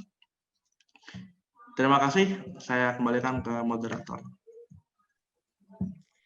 Baik, terima kasih kepada Kak Fitra Dina atas pemaparannya. Wah, gimana nih teman-teman? Lengkap sekali ya pemaparannya. Para peserta gimana? Masih semangat atau sudah ngantuk-ngantuk? Masih pagi, kita harus semangat ya. Semoga kalian juga masih semangat sampai akhir acara nanti. Teman-teman, mengingatkan juga bahwa di akhir acara nanti akan diadakan kuis dengan hadiah total ratusan ribu. Jadi untuk teman-teman jangan meninggalkan Zoom meeting terlebih dahulu dikarenakan untuk pemenang kuis nanti sebagai persyaratannya harus mengikuti absensi yang akan dikirimkan linknya di akhir sesi. Oke, kalau kita review sedikit dari apa yang sudah disampaikan oleh Kak Fitra Dina, bahwa pajak itu sangat penting ya teman-teman. Merupakan kontribusi wajib yang imbalannya secara tidak langsung. Gitu ya Kak Fitra Dina ya? Ya, betul sekali. Ya, jadi manfaatnya jadi tidak kita terima secara langsung, namun bermanfaat bagi kemakmuran rakyat, termasuk fasilitas di desa-desa yang masih kurang tadi sudah dijelaskan di bidang pendidikan dan fasilitas umum yang kita gunakan sehari-hari. Terus tadi juga disinggung masalah utang itu tidak salah, karena utang kita dikelola oleh para ahli dengan prinsip hati-hatian. Nah, di pandemi ini menghancurkan secara global, sehingga mau nggak mau kita harus hutang. Syarat hutang negara itu nggak boleh melebihi 65%, sedangkan hutang kita masih diambang-ambang di bawah batas. Jadi untuk mengcover hutang, gimana caranya? Kita harus taat pajak. Oke, baik Kak Fitra Dina. Wah, ini udah banyak sekali pertanyaan yang masuk di chat Zoom. Gimana Kak? Sudah siap untuk langsung saja kita ke sesi tanya jawabnya? Ya, silahkan diberikan pertanyaan. Oke, baik. Kita mulai saja ya sesi tanya jawabnya. Pertanyaan pertama saya ambil dari G-Form yang sudah teman-teman tanyakan. Pertanyaan pertama dari Kak Excel Perdana Mulia Pribadi dari Stikes Nasional. Pertanyaannya adalah, apakah ada pajak khusus dalam bidang farmasi yang berlaku untuk obat-obatan keras seperti narkotika psikotropika bagi apotik maupun rumah sakit atau tidak ada sama sekali? Baik Kak, silakan dijawab. Jadi ini fokusnya ke obat-obatan ya? Oke. Jadi gini teman-teman semua, untuk Kak Excel tentunya ya, bisa mau jawab. Jadi di PPN itu prinsipnya adalah negative list. Negative list itu apa sih sebenarnya? Negative list itu kita itu memberitahu apa-apa saja yang tidak dipungut oleh PPN. Kalau tidak disebutkan di situ, berarti dipungut. Obat-obatan termasuk yang tidak disebut, berarti dipungut. Namun, ini saya ngomong konteks yang di apotek ya, apotek yang di luar rumah sakit ya. Tapi kalau di rumah sakit teman-teman, itu ada perbedaan. Yang di rumah sakit itu kalau kita rawat inap, obat-obatannya tidak kena PPN. Kalau obat-obatannya untuk pasien yang rawat jalan, itu kena PPN teman-teman. Untuk Kak Excel juga. Jadi itulah kira-kira kekhususannya. Jadi saya ulang lagi, kalau apotek di luar rumah sakit kena semuanya. Kalau di rumah sakit yang kena itu kalau obat untuk pasien rawat jalan, kalau untuk yang rawat inap dan UGD tidak kena. Baik. Terima kasih. Baik, terima kasih Kak Fitra Dina. Langsung saja ke pertanyaan kedua, saya ambil dari chat Zoom. Dari Kak RR Indrawati Kusuma Dewi dari LSPR Jakarta. Saya ingin bertanya sebagai mahasiswa sekaligus pemilik usaha UMKM yang mengetahui bahwa UMKM memiliki pajak 0,5%, mengapa pajak yang harus dibayar UMKM tersebut sebesar 0,5%? Dan apakah ada unsur yang membuat itu menjadi pedoman? Mengapa 0,5% dihitung dari omset bulanan? Terima kasih. Baik, Kak, silakan. Oke, ini pertanyaannya sangat menarik ya, bagus sekali ini. kenapa kebijakannya 0,5%, teman-teman semua. Jadi gini, kita semua di dalam negeri ini tuh tidak semuanya melek accounting.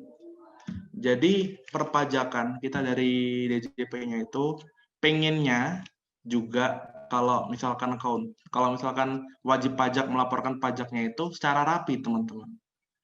Ada neraca laba rugi, ada laporan keuangan lengkap, konsolidasian dan lain-lain itu harus lengkap. Tapi UMKM disuruh berpikir seperti itu sepertinya sulit. Karena ya memang yang penting mereka tahu nih basicnya kalau jualan tuh yang penting kita dapat uang gitu. Nah, jadi sebenarnya DJP itu tetap mengajak kepada UMKM agar mereka tuh belajar accounting. Tapi karena tidak mungkin dalam setahun langsung bisa, kita berikan waktu untuk beberapa periode tertentu. Jadi sebenarnya di peraturan pemerintah nomor 23 tahun 2018 itu tidak selamanya UMKM dapat pajak 0,5%, teman-teman. Itu ada batasnya.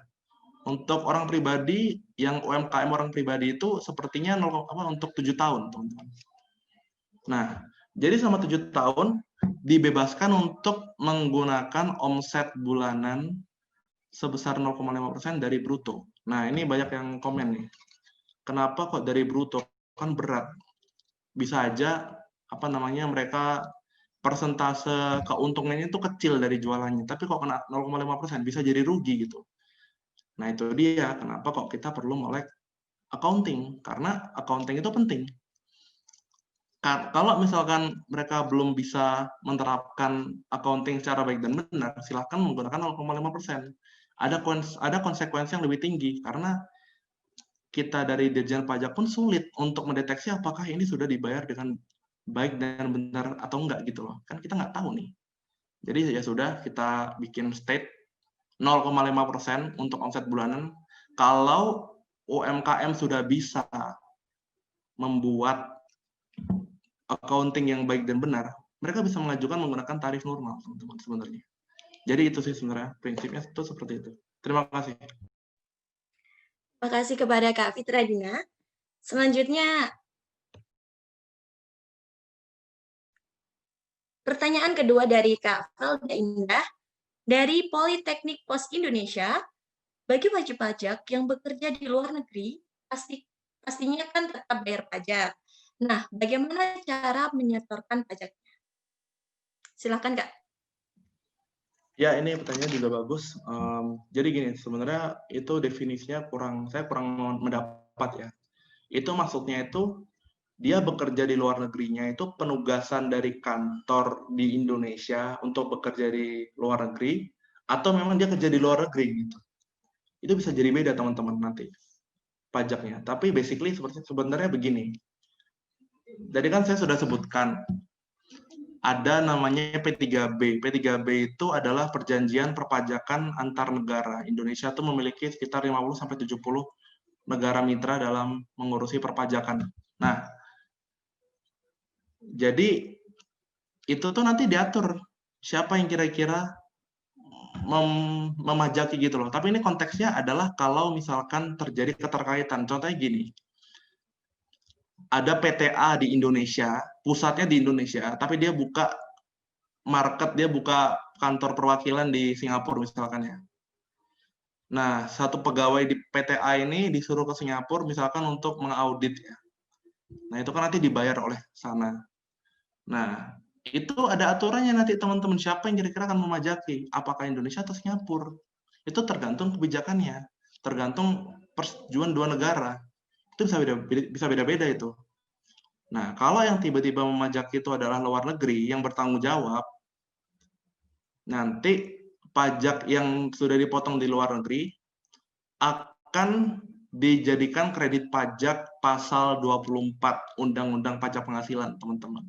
Itu nanti pajak yang sudah dibayar di luar negeri akan dikurangkan dalam penghitungan pajak terutang di Indonesia. Tapi nanti ada mekanisme tertentunya. Untuk lebih lanjutnya, coba baca di pasal 24 Undang-Undang Pajak Penghasilan, sangat jelas kok itu dijelaskan.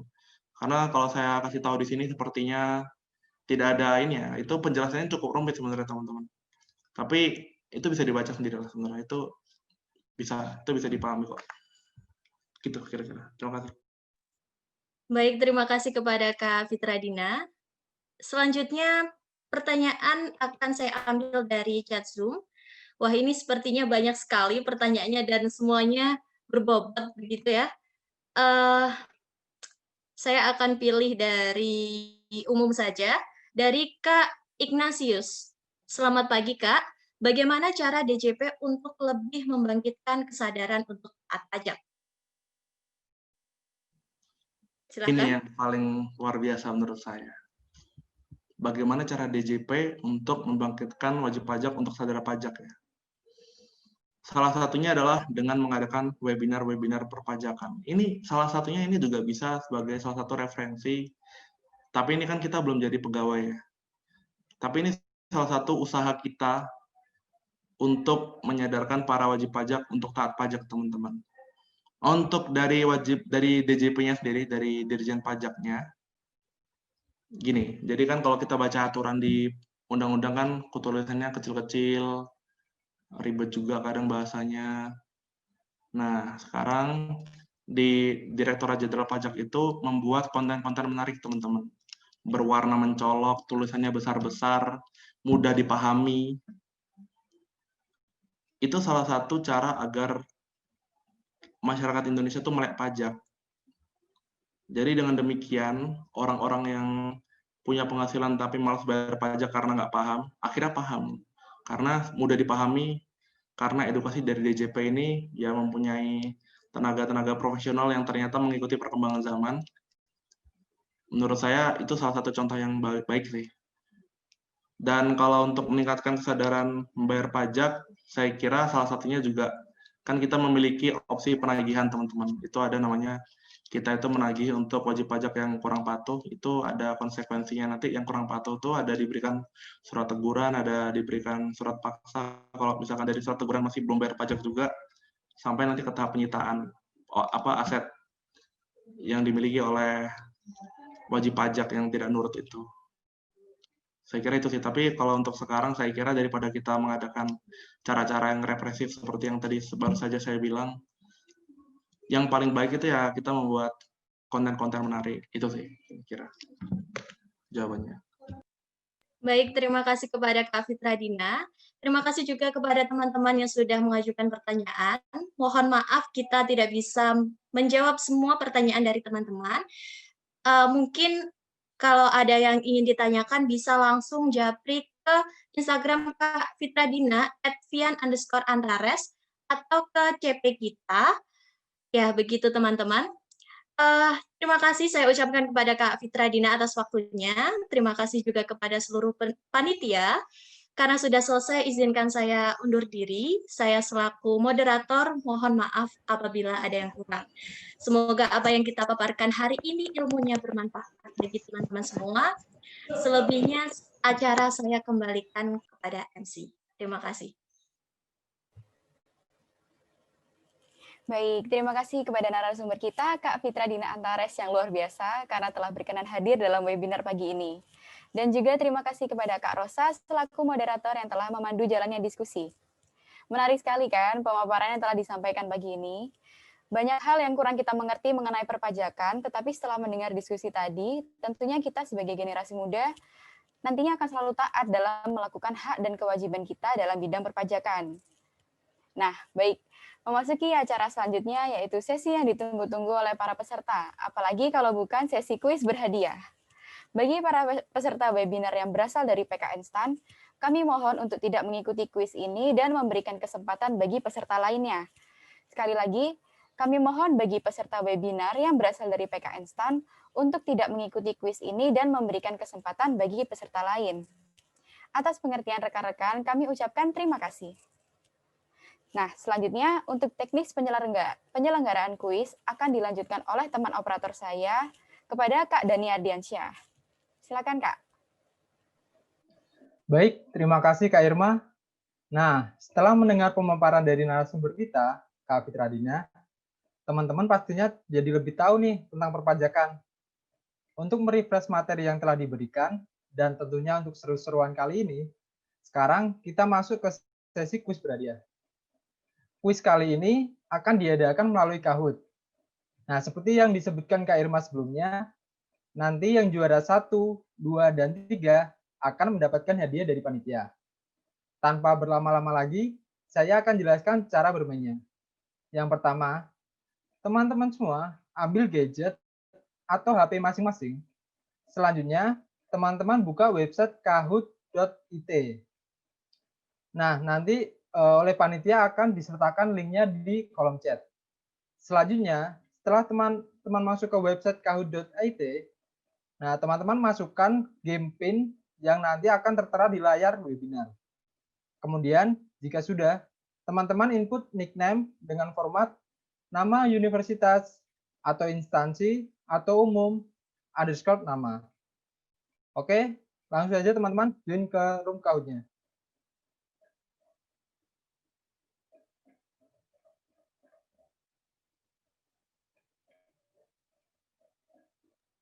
Nah, di sini teman-teman bisa masukkan game pin-nya yaitu 3649836.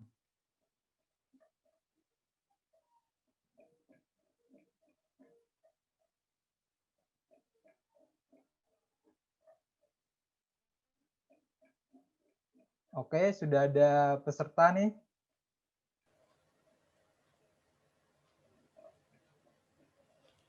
Yuk, pada ikutan yuk. Bisa mengunjungi halaman www.kahoot.it dan memasukkan PIN 3649836. Nah, materinya nanti seputar materi yang telah dipaparkan oleh Kak Fitra tadi ya.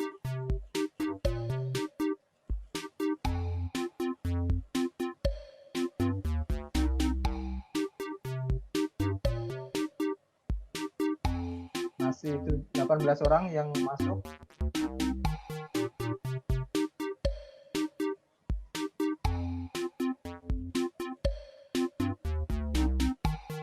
Kita tunggu hingga 5 menit lagi ya Kak Dani. Siap Kak Irma.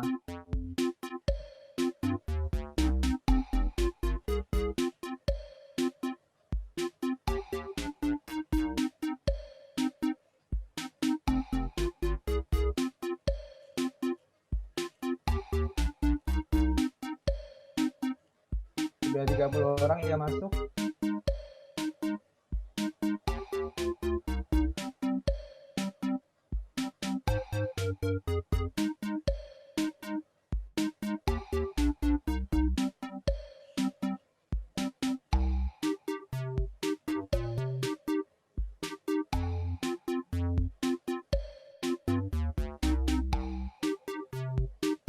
Perlu diingat lagi bahwa kuis ini berhadiah ratusan ribu rupiah.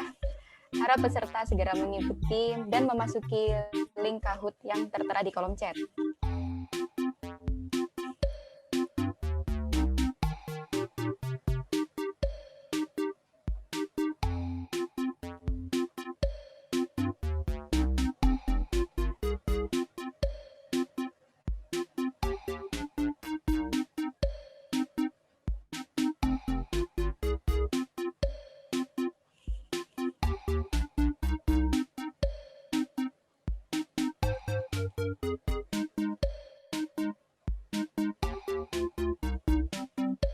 Kita tunggu 2 menit lagi ya Kak. Oke, sekarang masih ada 39 peserta yang mengikuti.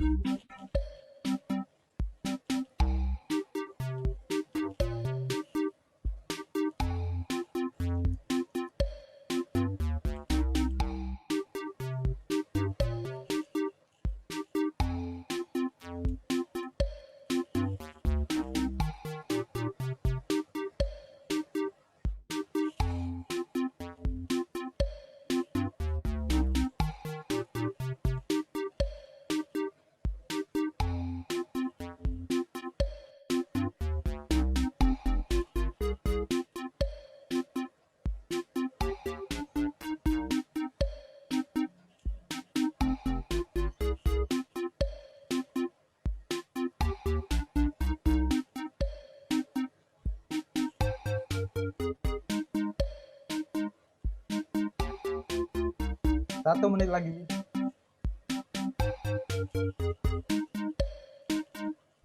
Baik, kita akan segera memulai sesi kuis berhadiah ini. Diharap peserta bersiap-siap ya. Oh ya, nanti pertanyaannya akan muncul di layar webinar. Terus teman-teman jawabnya lewat gadget atau HP masing-masing. Jadi harap diperhatikan soalnya akan muncul di layar webinar kita.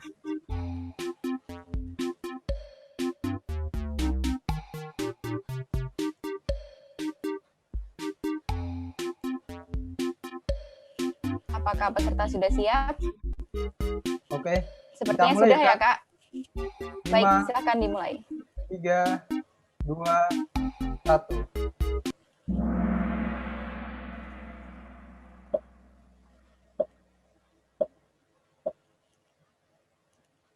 Nah, Apakah pertanyaan kantor pertama. pajak juga bayar pajak? Nah, Apa nih, Kak, jawabannya?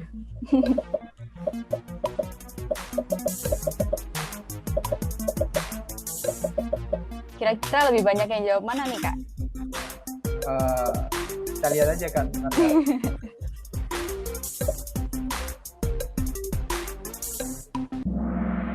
Ya, jawaban yang benar adalah betul. Jadi kantor pajak tetap bayar pajak ya, Kak? Ya, betul sekali. Wah, peringkat pertama ada Irsyad, kedua ada Alfia, dan ketiga ada Kurnia Alexa. Silakan dilanjut. Pertanyaan kedua. Besarnya tarif pajak UMKM saat ini adalah? Nah, tadi udah jelaskan Kak Fitra nih tadi. Coba ayo teman-teman. Ayo.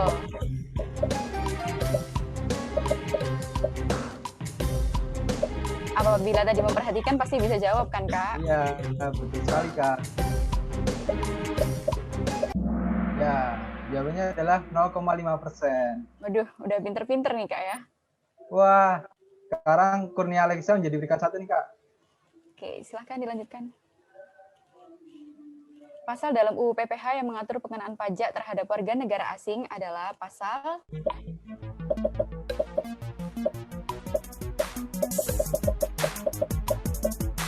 Apakah banyak yang benar nih Kak?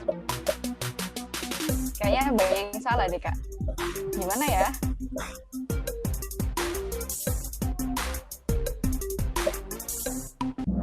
Oh, ternyata banyak yang benar. Udah pandai-pandai nih sepertinya, Kak. Wah, Kurnia Alexa masih di peringkat 1 nih Kak. Pertanyaan keempat, PPN adalah singkatan dari? Nah, gampang banget nih. Harusnya benar semua ya. Ya, harusnya mah benar semua ya.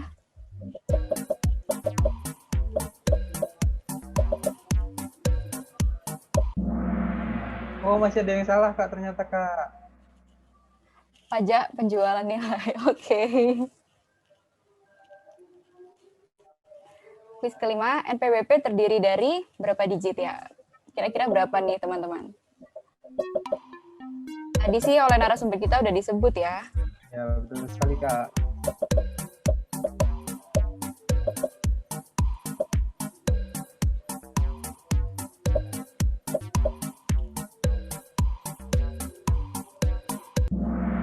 Wah, benar sekali. Jadi NPWP ini terdiri dari 15 digit ya, teman-teman.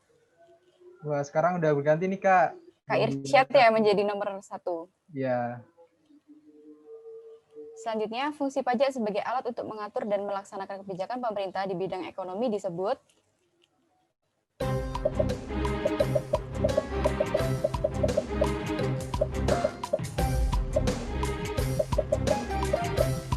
Jangan sampai dengar teman-teman.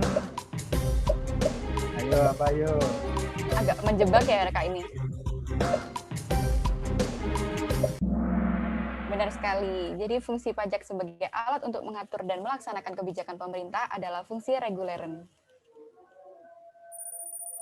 Wah, Kak Irsyad masih memimpin ya. Berikut kawasan bebas di Indonesia kecuali? Apa ya?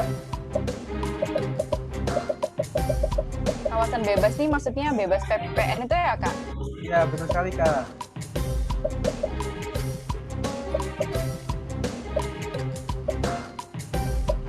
Kecuali ya ini. Kecuali ya, teman-teman. Ya, banyak. Wah, ternyata masih banyak yang salah nih, Kak. Iya, benar sekali, Kak. Jadi tadi narasumber kita sudah menyebutkan ya bahwa salah satu kawasan bebas yang ada di Indonesia adalah Batam, Sabang, dan Karimun. Sedangkan Serang adalah bukan kawasan bebas. Pertanyaan PBB berapa nih? pedesaan dan kota ditetapkan sebesar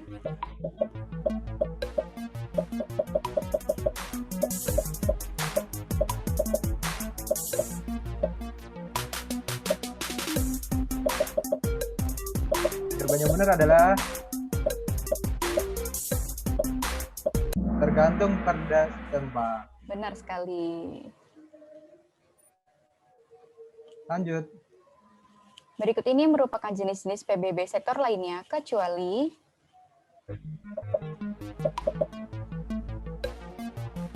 Jangan terkecoh teman-teman, ada kecualinya nih.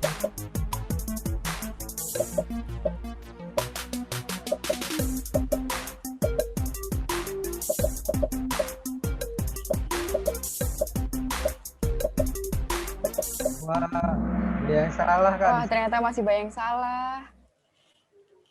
Yang terbanyak menjawab perikanan tangkap. Oke. Siapa nama kontak person yang ada pada poster kita? Siapa nih ya? Apa nih?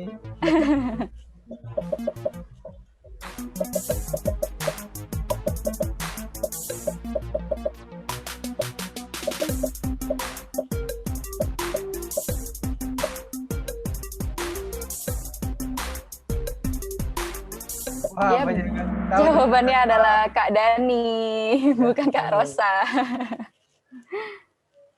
Kak Irsyad masih memimpin ya. Nama akun Instagram moderator webinar sekarang ini siapa? Ayo. Biasanya cowok-cowok pada tahu nih, Kak. Iya, soalnya tadi dicatat biasanya ya Kak. Iya.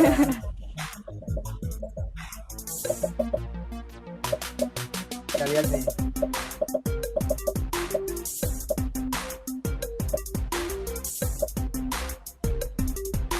Tuh kan banyak yang bener Kak. Waduh, cowok-cowok nih yang banyak sepertinya.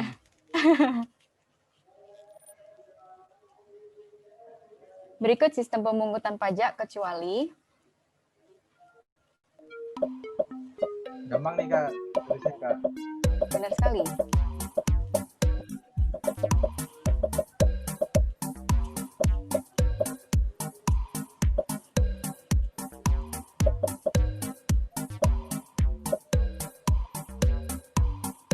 Yap, benar sekali. Jawabannya adalah mixed system. Karena sistem pemungutan pajak di Indonesia ada 3.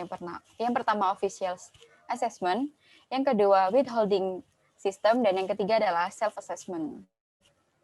Siap, dilanjut Kak. Mulai tanggal 1 Januari 2021, materai tempel yang berlaku paling sedikit adalah Nah, sudah disebutkan Kak Fitra tadi. iya, yang sampai nempel satu kertas itu ya, Kak? Iya, betul sekali, Kak. Sampai 2 juta juga bisa. Tapi minimalnya berapa ya? Nah,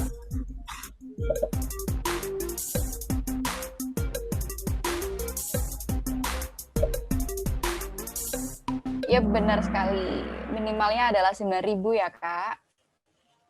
Kak Irsa masih di peringkat pertama nih. Berikut ini merupakan jenis-jenis pajak daerah di wilayah kabupaten atau kota kecuali apa ayo? Berarti yang pajak provinsi ya, Kak? Iya, betul sekali, Harusnya. Kak. Kira-kira apa ya?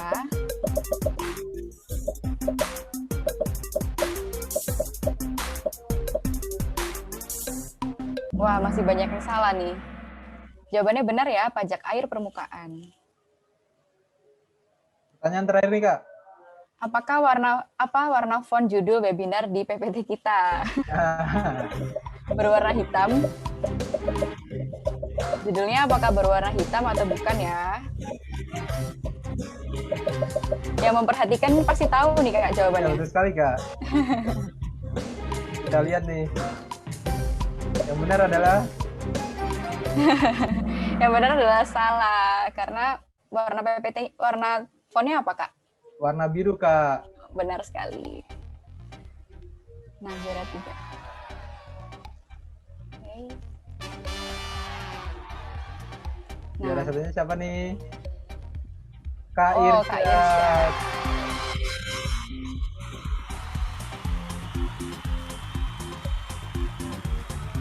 Nah, bagaimana nih? Pertanyaannya cukup mudah kan ya? Selanjutnya kita akan mengumumkan pemenang kuis berhadiah. Juara pertama jatuh kepada Kak Irsyad.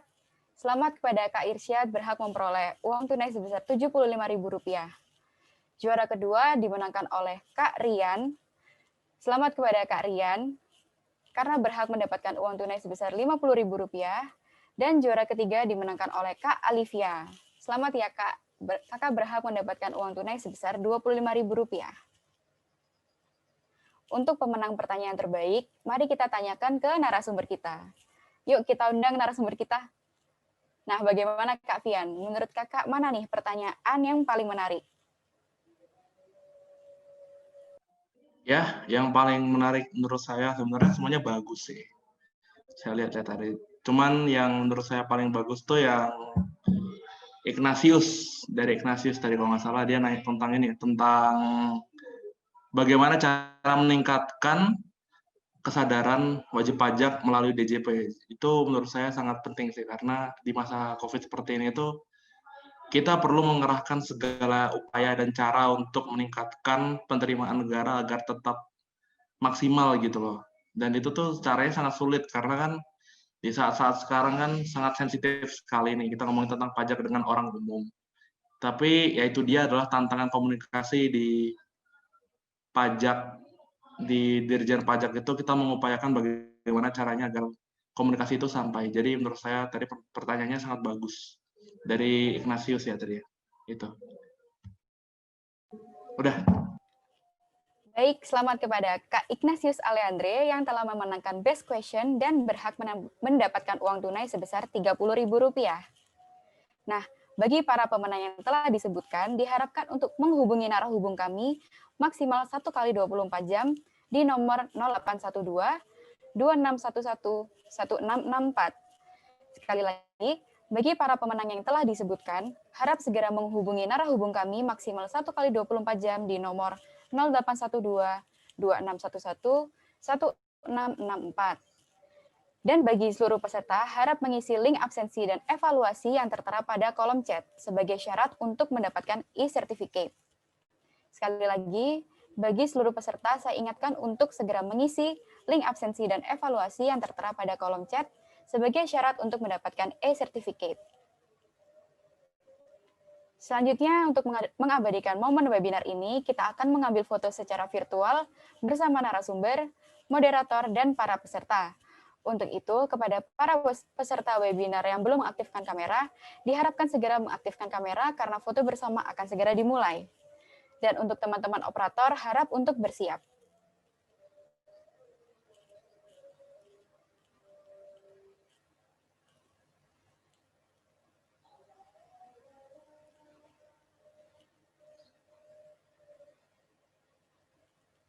Bagaimana Kak Dani, apakah sudah siap? Siap Kak Irma. Atau ditunggu, masih banyak yang belum menyalakan kamera ya? Oke, baik. Kita tunggu sebentar lagi ya, Kak.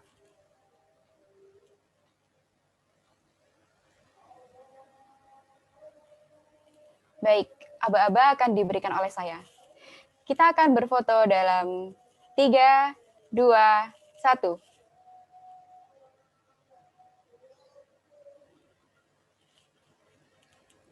Baik, sekali lagi ya, teman-teman. Kita akan berfoto dalam 3, 2, 1.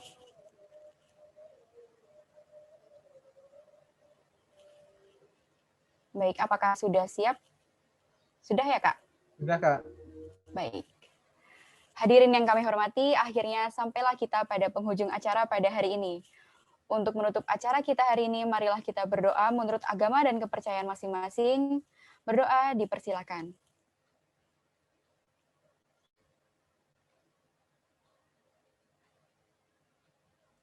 Amin, tiada kata selesai dalam berdoa.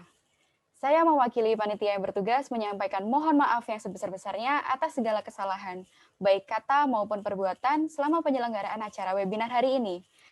Dan terima kasih bagi para peserta yang telah mengikuti hingga akhir acara dengan tertib dan hikmat. Sampai jumpa di lain kesempatan. Akhir kata, wassalamualaikum warahmatullahi wabarakatuh. Om Santi Santi Santi Om. Terima kasih semuanya.